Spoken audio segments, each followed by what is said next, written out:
अशांत मन इस संसार की सबसे बड़ी समस्या है। पूरा विश्व शांति की तलाश में भाग रहा है। कोई हिमालय चला जाता है, कोई मंदिर में बैठता है, कोई मस्जिद में सिर झुकाता है, तो कोई चर्च की घंटियों में राहत ढूंढता है, लेकिन शांति कहीं नहीं मिलती। क्यों? क्योंकि शांति बाहर नहीं, तुम्हारे भीतर है। और जब तक तुम खुद को नहीं जानोगे तब तक तुम परम शांति को प्राप्त नहीं कर सकते। तुम बाहरी दुनिया के बारे में बहुत कुछ जानते हो, तुम पृथ्वी से लेकर चांद और सूरज तक के बारे में जानते हो, पर तुम अपने असली सच को नहीं जानते। क्योंकि अगर तुम अपने सच को जानते तो मन अशांत होने का प्रश्न ही नहीं उठता। तुम्हारा मन अशांत है क्योंकि तुमने एक झूठ को सच मान लिया है। सारी दुनिया इस झूठ में ही अपना जीवन जी रही है। तुम अपने बारे में जो सोचते हो वो तुम नहीं हो।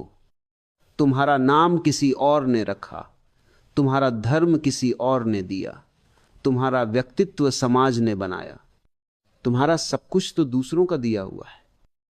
क्या तुमने कभी खुद से यह प्रश्न किया है कि जिसे तुम मैं कहते हो वो तुम्हारा है भी या नहीं?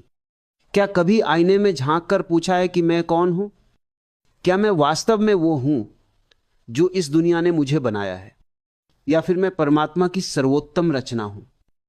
पर तुम्हें इस तरह के सवाल करने की आदत नहीं है। तुम्हें इस तरह के प्रश्न करना कभी सिखाया ही नहीं गया। तुम्हें तो बस उत्तर रटने की ट्रेनिंग दी गई है, झूठ में जीने की आदत लगाई गई है। और झूठ में जियोगे तो शांति कैसे मिलेगी? शांति और सुकून झूठ के स्वभाव है ही नहीं। शांति तो केवल सच के साथ होती है। शांति कोई उपलब्धि नहीं है, ये तो यही है, अभी इसी क्षण। पर तुम्हारा मैं एक कोलाहल है। तुम्हारे अंदर का मैं ही तुम्हारी अशांति का जनक है।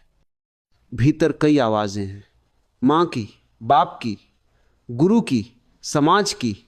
हर कोई कुछ न कुछ कह रहा है, ऐसे बनो, वैसे बनो, ये मत करो, वो मत करो। और उन आवाजों में तुम्हारी अपनी खुद की आवाज दब गई है। जब तक तुम अपने अंदर की असली आवाज नहीं सुनोगे तब तक तुम बेचैन रहोगे। और वो आवाज तभी सुनाई देगी जब तुम कुछ और होने का नाटक करना बंद कर दोगे। इसका सबसे सरल उपाय है ध्यान। पर याद रखना, ध्यान को कोई क्रिया बनाने की कोशिश मत करना। क्रिया जटिल होती है, ध्यान तो सहज होता है। तुम्हें ध्यान करना नहीं है बल्कि ध्यान देना है। जब तुम ध्यान से चीजों को देखते हो, समझते हो, तब तुम्हारा मैं धीरे धीरे पिघलने लगता है। वो मैं जो तुम कभी थे ही नहीं, वो मैं जिसे इस दुनिया ने तुम्हारे ऊपर थोपा था, वो मैं मरने लगता है। और जब वो नकली मैं पिघल जाएगा तो तुम्हें तुम्हारे असली स्वरूप का ज्ञान होगा। तुम खुद से मिलोगे। तुम्हें इस बात का ज्ञान होगा कि तुम केवल इस शरीर में नहीं हो, तुम हर जगह हो। सारा ब्रह्मांड तुम में है और तुम पूरे ब्रह्मांड में हो। फिर तुम्हें शांति के लिए कहीं भटकने की जरूरत नहीं होगी। तुम खुद शांति का स्वरूप हो जाओगे।